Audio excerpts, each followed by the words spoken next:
नमस्कार दोस्तों, आप सभी का बहुत बहुत स्वागत है अपने संस्कृत वेदांत यूट्यूब चैनल पे। तो जैसे कि आप दोस्तों जान ही रहे हैं, सारा क्लासेस हमारा क्रमवाइज चल रहा है। क्रमबद्ध से हम एक छंद का जो हमारा प्रकरण चल रहा है, उस छंद में हम सभी छंदों को लेके चल रहे हैं, मतलब क्रमबद्ध से। इससे पहले भी हमारे कई छंद हो चुके हैं और आज हमारे इस वीडियो में आपके लिए सालनी छंद मिलेगा। इस सालनी छंद को हम गे भी करके दिखाएंगे और उसमें दिखाएंगे कि कैसे करके हम इसका किस तरीके से हम इसका गढ़ विचार करें और कैसे पहचान करें। क्योंकि इससे पहले दोस्तों जो भी छंद हुए हैं वो सारे 11 वर्ण वाले हुए हैं। जैसे आप इंद्र वज्रा देख लीजिए, उपेंद्र वज्रा देख लीजिए, उपजाति देख लीजिए। इन सब में क्या हुआ है, 11 वर्ण हुए हैं। और उसी तरीके से एक हमारा अगला छंद आया है, ये हमारा सालनी छंद है। और ये सालनी छंद भी, इसमें भी हमारे कितने हैं, 11 वर्ण हैं। तो क्या हम कैसे पहचान करेंगे, इतने सारे छंद हैं 11 वर्ण वाले।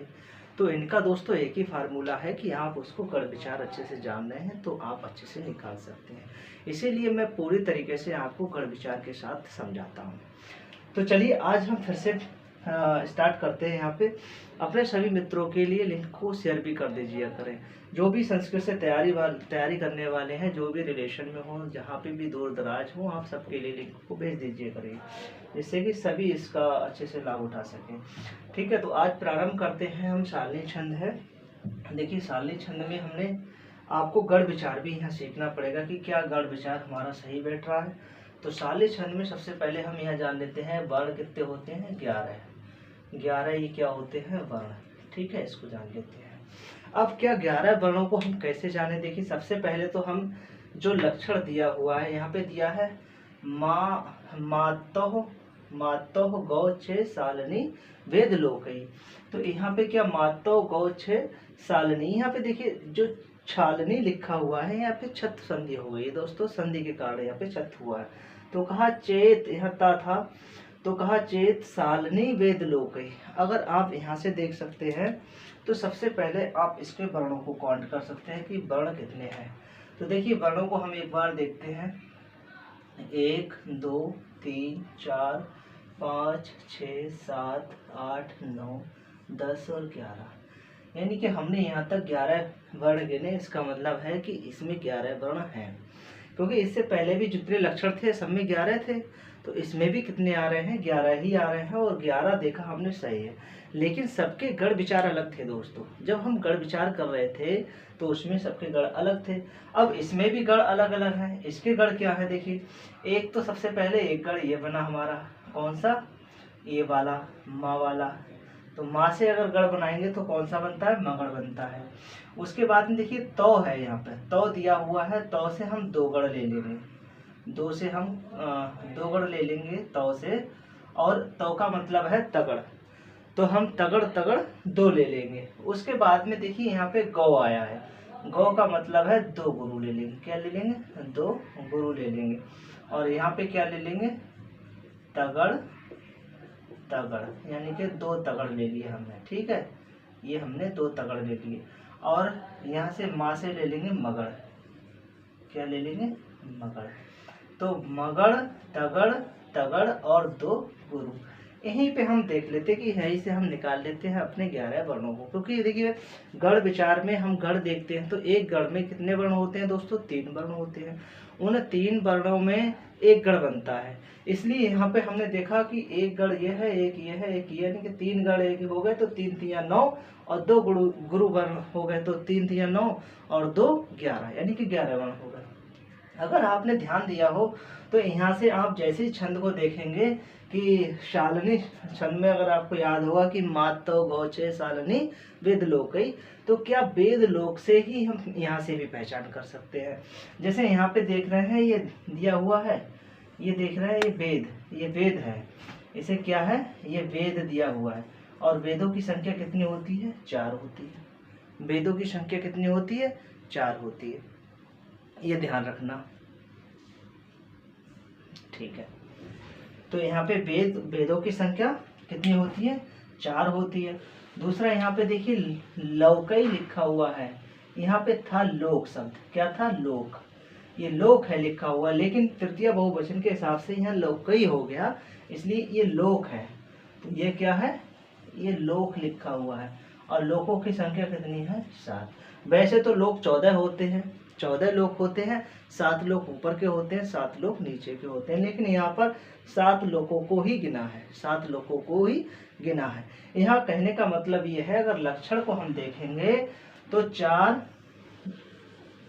और 7 पर यति होगी, 4 और 7 पर यति होगी। जैसे हम यहाँ से देखते हैं मातो गोचे, यहाँ पे हमने कॉमा लगा दिया, यानी कि 1 2 3 4, 4 पे हो गई और बाकी वर्ण 1 2 3 4 5 6 मतलब और एक 7, ये 7 पर यति हो गई। यानी कि इसमें हमें यति करना है, यानी कि रुकना है थोड़ा।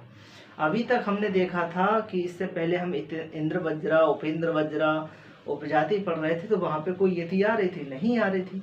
लेकिन इन 11 वर्णों में यहाँ पे हमको यति देखने को मिल रही है। कितने कितने में मिल रही है? एक तो कहा वेदों की संख्या कितनी है 4, लोकों की संख्या 7। देखिए 7 लोग ऊपर के होते हैं, 7 लोग नीचे के होते हैं, ठीक है।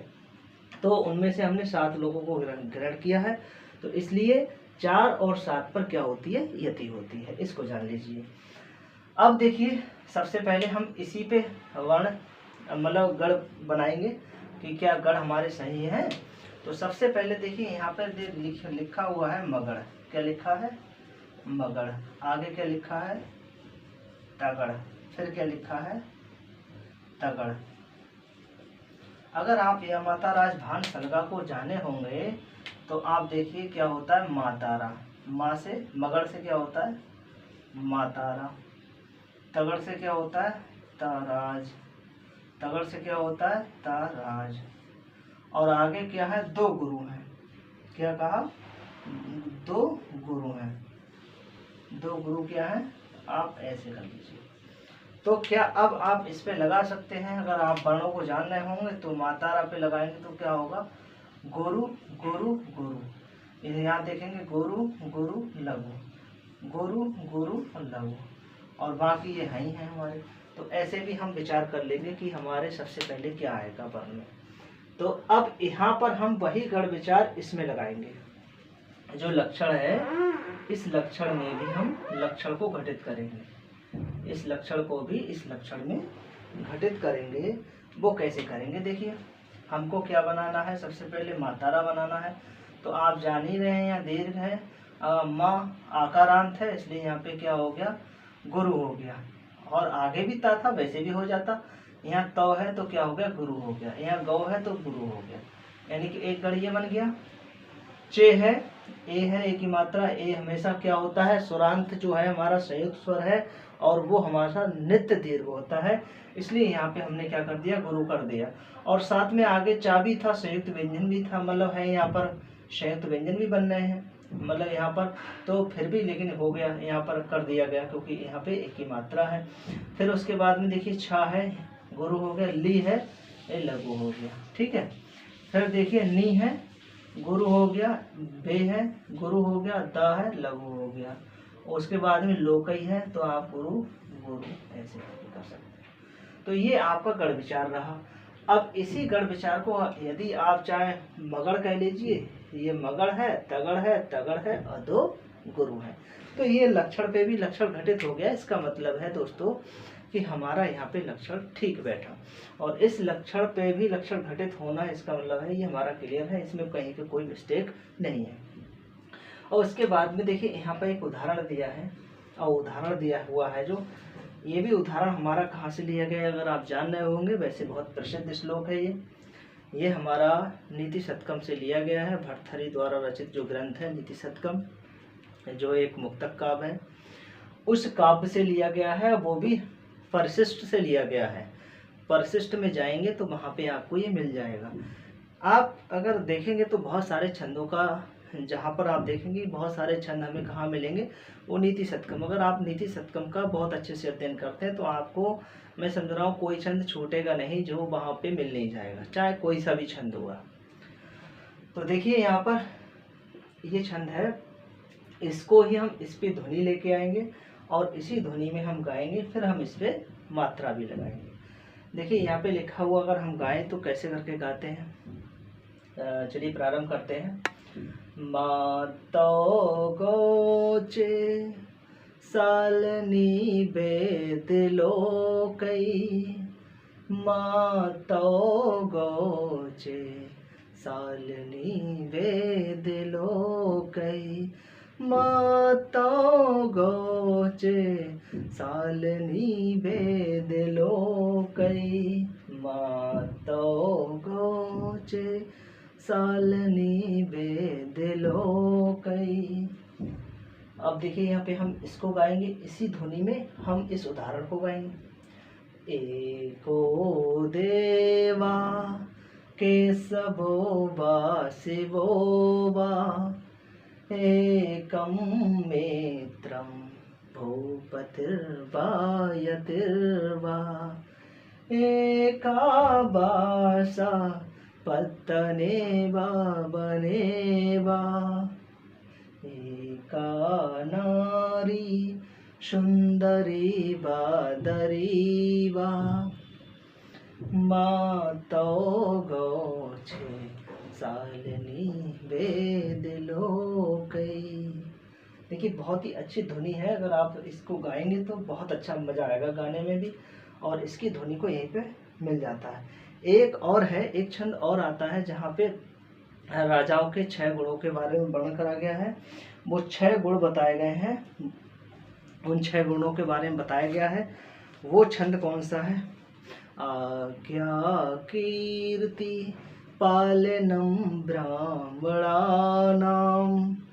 दानं भोगो मित्र संरक्षणं च एषा मेते षड्गुणाना प्रवृत्ताम् एषा मेते षड्गुणाना प्रवृत्ता को अर्थ तेषां पार्थिवोपाश्रयेण मातो गोचे सालनी वेद लोकै। मतलब सालनी छंद के अगर आप उदाहरण देखेंगे, बहुत सारे दोस्तों आपके लिए उदाहरण मिलेंगे। तो मैं समझ रहा हूँ यहाँ पे आपको आ भी गया होगा। 1-2 बार मतलब रियाज करना, जैसे कि अगर आप छंदों को जैसे जैसे गाएंगे, उनको जितना गाएंगे आपको उतना और ज़्यादा कंप्लीटेड होगा। तो चलिए यहाँ पे हम आगे यहीं पे वर्ण विचार कर लेते हैं। इतना तो आप जान ही गए होंगे। देखिए यहाँ से अब फिर से प्रारंभ करते हैं कि गढ़ विचार में हमको कैसे देखना है। अब यही जो गढ़ हमने विचार यहाँ किया, अब क्या इसमें भी लगा के देख रहे हैं, इसमें भी विचार करते हैं उन मात्राओं का। तो देखिए यहाँ पे ए है, यहाँ पे क्या रहेगा हमारा गुरु रहेगा, को है हमारा गुरु रहेगा, दे है हमारा गुरु रहेगा, ठीक है। उसके बाद में वाह है, ये गुरु रहेगा, के है हमारा गुरु रहेगा, स हमारा लघु रहेगा, 2 हो गए। वो हमारा गुरु रहेगा, वाह हमारा गुरु रहेगा, सी हमारा लघु रहेगा, वो हमारा गुरु रहेगा, वाह हमारा गुरु रहेगा। यानी कि ये देखिए, अच्छा आप एकदम देख लेना हर वर्ण को। एक जब आप लगाने लगेंगे तब आपको ज़्यादा दिमाग नहीं लगाना पड़ेगा, एकदम फटाफट लगता चला जाएगा। लेकिन आपको कई बार उस पर अध्ययन करना पड़ेगा, अध्ययन नहीं करेंगे तो नहीं लगा पाएंगे दोस्तों। देखिए यहाँ पर हो एकम लिखा हुआ है, हो एकम, ह एकम लिखा हुआ है। तो यहाँ से एक से यहाँ पे क्या लेंगे, गुरु लेंगे, यहाँ पे गुरु हो जाएगा। का है माँ अनुसार है। फिर देखिए मी है, आगे त्रा है, तो यहाँ पे भी गुरु हो गया, एक ये हो गया। फिर त्रा है, ये गुरु हो गया, भू गुरु हो गया, पा लघु हो गया। उसके बाद में ती देखिए, ये हमारा लघु हो गया, ती यहाँ पे रा आ गया, इसलिए हमारा ये गुरु हो गया, और वह हमारा भी ये गुरु हो गया, या हमारा लघु हो गया। फिर ती है और वाह है, यानी कि ये भी हमारा गुरु हो गया। क्यों हो गया? क्योंकि इसके ऊपर आगे रा है, तो और उसके बाद में वाह है, ये भी हमारा गुरु हो गया। फिर उसके बाद में देखिए एको वासा पत्तनेवा बनेवा पे लगाते हैं, ये भी गुरु हो गया, गुरु हो गया, गुरु हो गया। फिर देखिए गुरु हो गया, गुरु हो गया, लघु हो गया, गुरु हो गया, गुरु हो गया, लघु हो गया। उसके बाद में गुरु हो गया, गुरु हो गया। आप अच्छे से लगा सकते हैं। फिर देखिए इसमें भी लगा सकते हैं, एका पे गुरु हो गया, गुरु हो गया, गुरु, ये देखिए उसके बाद में री है तो गुरु, सु है, आगे ना है इसलिए यहाँ सु पे क्या हो गया, गुरु हो गया, और फिर दा पे लघु हो गया। री हमारा गुरु है, व हमारा गुरु है, दा और री ये हमारा लघु हो गया। उसके बाद में री हमारा गुरु हो गया और व हमारा गुरु हो गया। ये देखिए इस तरीके से हमने यहाँ पर लगा लिया।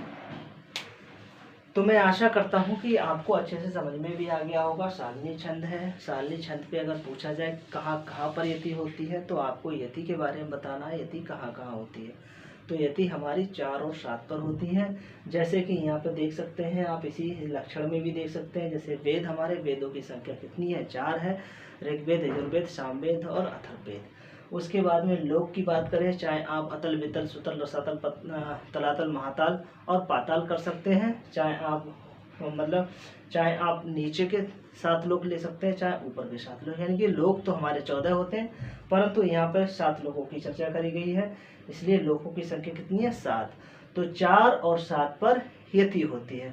अगर हम परिभाषित रूप से इसको देखेंगे कि परिभाषा कैसे करके इसका डिफाइन करें, तो आप कह सकते हैं कि सालनी छंद में, जिस छंद में क्या हो, मगड़ हो, तगड़ हो और 2 गुरु हो, तो वहां पर सालनी छंद होता है। सालनी छंद में 4 और 7 पर यति होती है। इतना आप कह के आप बहुत अच्छे से उसको अपने शब्दों में भी डिफाइन कर सकते हैं। ठीक है, तो आज के लिए बस इतना ही रखते हैं। नेक्स्ट छंद में फिर आपके लिए मिलेंगे, और हो सकता है दोस्तों मैं प्रश्नोत्तरी लेके आऊँगा, तो प्रश्नोत्तरी से भी आप जुड़िएगा, क्योंकि बहुत अच्छी भर्ती जो है बिहार से संबंधित है, और हो सकता है उसमें जो मैं प्रश्न लेके आऊँ उनसे भी आपको विशेष लाभ मिले।